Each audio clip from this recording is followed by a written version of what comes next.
Hi, welcome to Sidewalk Talk. I'm Steve Fortunato, founder of Shovel the Sidewalk marketing firm in Buffalo, New York. We help small businesses build their brands. We help create their advertising. We utilize authentic storytelling. And this is why we have this podcast, Sidewalk Talk. We're doing our part with social distancing, trying to help prevent the spread of the virus. So we have gone online. And I am really glad that Dr. Nazareth from West New York Dermatology has given us his time to be a part of this podcast. Because the thing about Doc, first of all, the bedside manners like no other. He is certainly the voice of reason. I know, Doc, you are on the same page as I am, that we will have a normal eventually, whatever that normal is and when it is. But talk to me, Doc. You can feel the tension in the air, which is understandable, right? Yeah, this is a very scary time for everybody. So we're encouraging people still to make sure that you're not panicking, but that you are taking all of the appropriate steps to protect yourself and, more importantly, to protect your family members. So skin cancer doesn't really care that there is a virus going around, right? Correct. People So need. How are we going to do this? What are we going to do?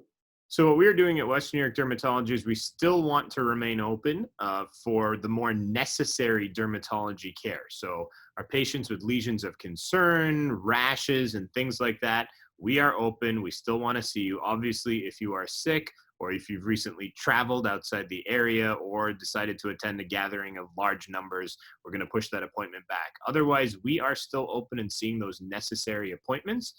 For our patients who have stable acne or stable conditions that can wait a little bit or just are coming in for their regular skin check and don't have a lesion of concern, we're going to be calling and pushing back those appointments about 6 to 8 weeks to make sure we're hopefully past where this virus is at its worst. It's tough. Because we always talk. You've taught me over time. You got to get your skin checks. So Right. now we're saying we're going to hold off on those skin checks. Right. So we're trying to hold off on ones where we feel that patients feel that they're stable and are not concerned about something. But for our patients who have a history of melanoma or patients who had set up an appointment where they were concerned about a lesion, or still if they notice something next week that is very concerning to them, clearly at that point the benefits of coming in outweigh the risks of that. So obviously this is a very evolving and complicated situation. But we're trying to do this on a risk-benefit ratio at this point. So patients who have more risk from what they have in their lesions still need to come in. For that reason, we're still doing all of the necessary skin surgeries. I have a lot of surgeries booked for next week where patients have basal cell carcinomas, squamous cell carcinomas, even melanomas, and those surgeries will continue as normal. People who have cysts that they've had for a while that they probably want out or something like that, which aren't urgent, we're going to push those surgeries back until time settle down a bit. What about the Mohs surgeries? Most surgeries will all continue as scheduled because most surgery is needed for skin cancer. All of those surgeries are continuing normally. However, we are trying to practice and make things safer. We've cut the size of our staff down, and by eliminating some of the non-urgent appointments on our end too, we're better able to practice the social distancing, which helps not only to protect our patients, but also my own staff. What other things are you guys doing? Okay, so someone notices, they're like, "What? That's not good. I see a growth. I really, but they're nervous, right? They the social distancing is obviously important. Yep. What is it that you're doing at the office? How can you what can you do from what should I do? Come in, take a Yeah, risk? so if you're noticing something and it's concerning, we still want you to call and come in.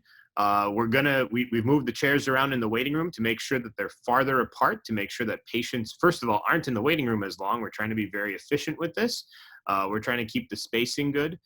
We are asking all patients when they come in the door if they have traveled or if they have any symptoms. Those patients are being turned away and rescheduled. So I want patients who do need to come in, who still are healthy and don't have any other symptoms or haven't traveled. We want them to come in if they have a concerning spot or even call for that appointment. Our call centers are still open. They will be taken care of.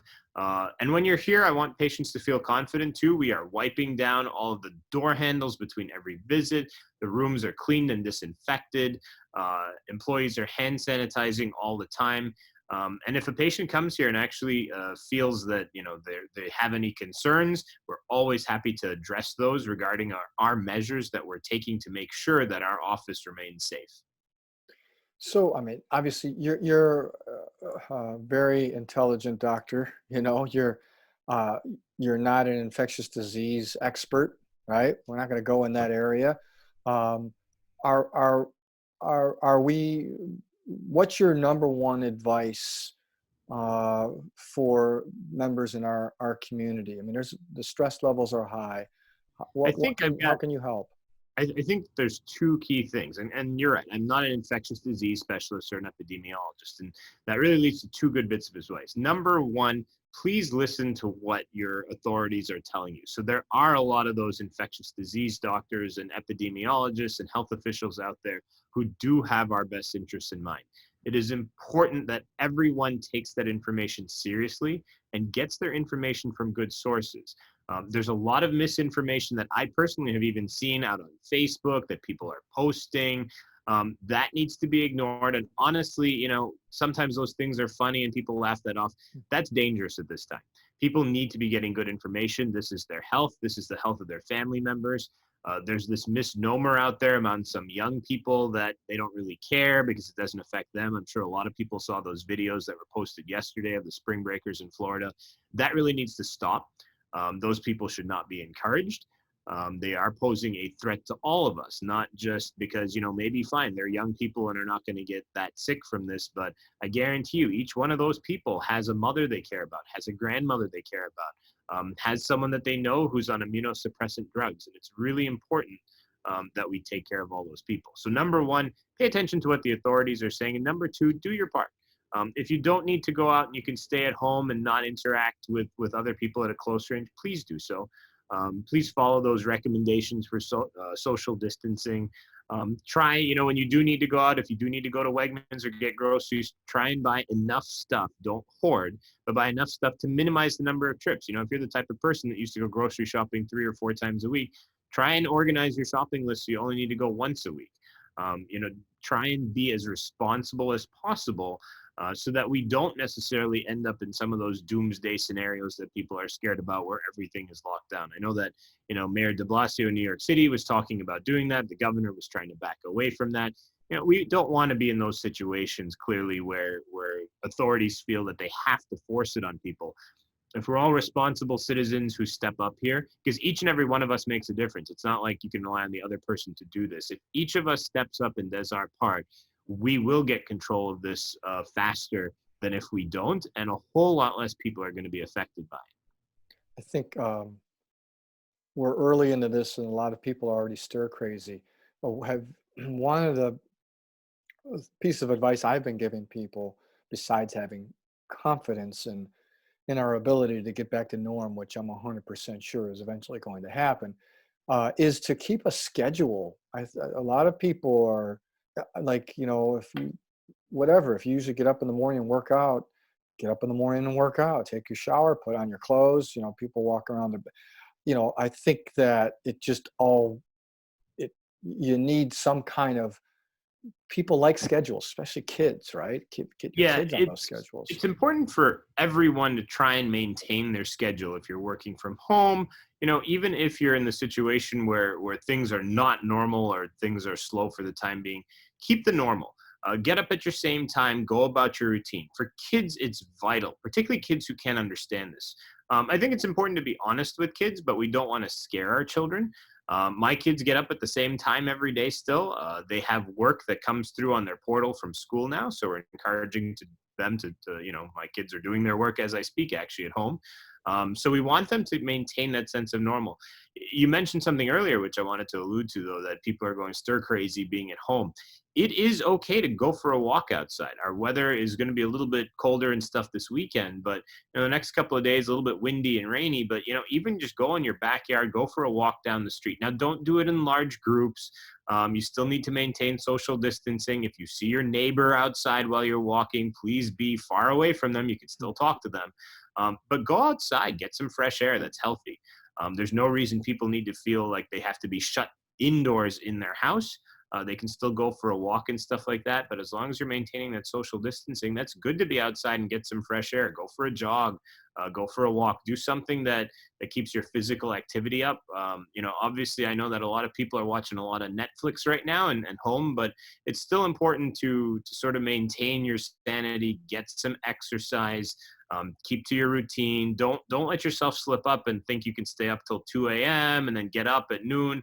Because Steve, I totally believe too. Yeah, this is probably not going to be over next week or the week after, but eventually we're going to get back to normalcy, and it's going to make it that much harder for you to get back to being normal if this has been this extended period of time where you think going to bed at 2 a.m. and getting up at noon is okay. Sharice and I are we're working on the schedule for the kids, like the school schedule. And this afternoon, with the temperatures going to be warm, I want to take advantage. So I'm their gym teacher this afternoon. So I blocked it out on my calendar. No appointments I'm making it a 2-hour gym class. So they're going to get a lot of exercise this afternoon. They'll sleep well tonight. Sounds like I'm happy you weren't my gym teacher when I Yeah, was I at school.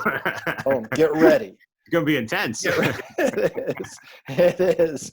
One other thing you mentioned, immune suppressant medications, which I know some of your patients are on. When Yes. you suppress your immune system and there's this virus going on, should they be worried about that? Should they be taking those kind Yeah, of so drugs? this is actually a pretty big change from some of the things that we used to think. All of our patients are on biologic medications or immunosuppressant medications like Cellcept and methotrexate. Before, we used to tell them even if you came down with a cold or a mild flu, you should keep taking those medications. Now, obviously, this was different between some dermatologists and rheumatology and gastroenterology, and really dependent on the patient and the drug. But in general, we told our patients to stay on those medications. Now, the Academy of Dermatology and also the infectious disease specialists and epidemiologists that are out there are recommending, and this is a change this week, that patients stop those medications if they have symptoms or think they have been exposed to somebody at the moment. Obviously, once they recover, they can go back on them.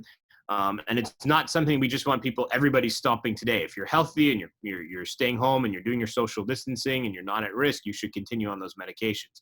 However, if your wife or spouse who lives in the same house has all of a sudden contracted this and you're stuck in the house with them, you should try and isolate yourself, but you should also stop that medication. And likewise, if you suspect that you have this, right now, obviously, we know testing is hard to come by, but if you suspect you have this, or clearly if you've been diagnosed with coronavirus, you should come off of those immunosuppressant medications until you are well. And if there's questions, call us. I mean, we're Right. here for that still. That's why my office is still open for those needed derm questions and needed derm appointments. Our call center's still open. We've had some calls from patients wondering if they're going to get their biopsy results. All of that stuff is still continuing normally. There's no delay in that either. The labs are still open. We're still functional. We are still doing biopsies. I did biopsies yesterday in the office. Those people will be called in about 7 to 10 days as soon as we have their biopsy report back. So none of that stuff is actually being delayed. And likewise, if those biopsies come back that they have skin cancer or something that needs attention, they will be scheduled for those appointments. Risk reward, right? Correct. It is all about balancing risks and benefits. I think that's one thing, clearly, as we said, I'm not the epidemiologist or the infectious disease specialist, but every physician and healthcare provider in this country is always trained to look at risk versus benefit.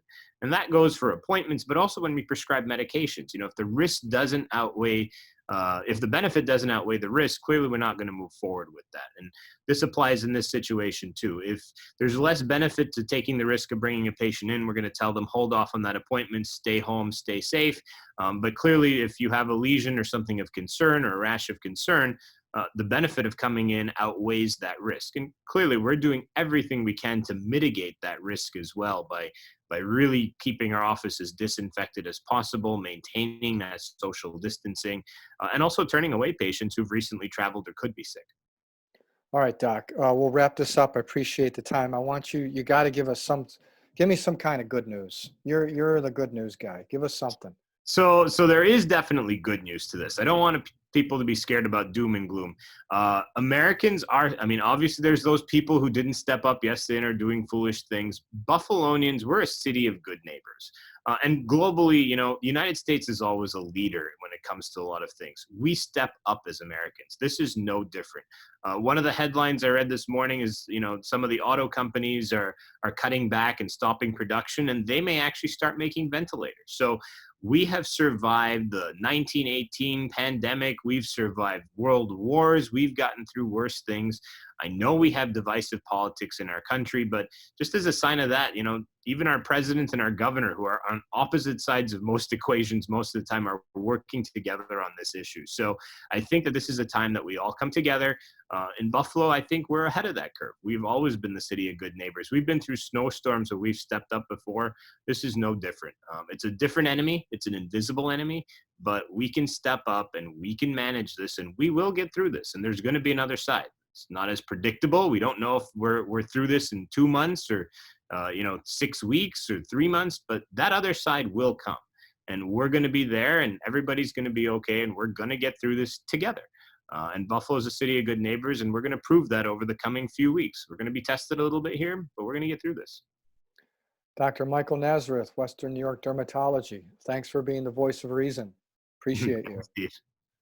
All right, that's it for this edition of Sidewalk Talk. You can download all of our Sidewalk Talk podcasts on your podcast platform of choice. You can also go to our website, shovelthesidewalk.com, and check out any of our podcasts. If you have a story that you want to tell, or you have information, or you have some kind of inspirational story, anything that's going to help people during this time, please feel free to fill out a form on our website, and we will have you or whoever you think should be on the podcast on the podcast. We appreciate that. Thanks again, Dr. Michael Nazareth, Western New York Dermatology. Thank you very much. Thanks for everyone listening, watching, participating. We will get through this. That's it for Sidewalk Talk. I'm Steve Fortunato, and this has been Sidewalk Talk.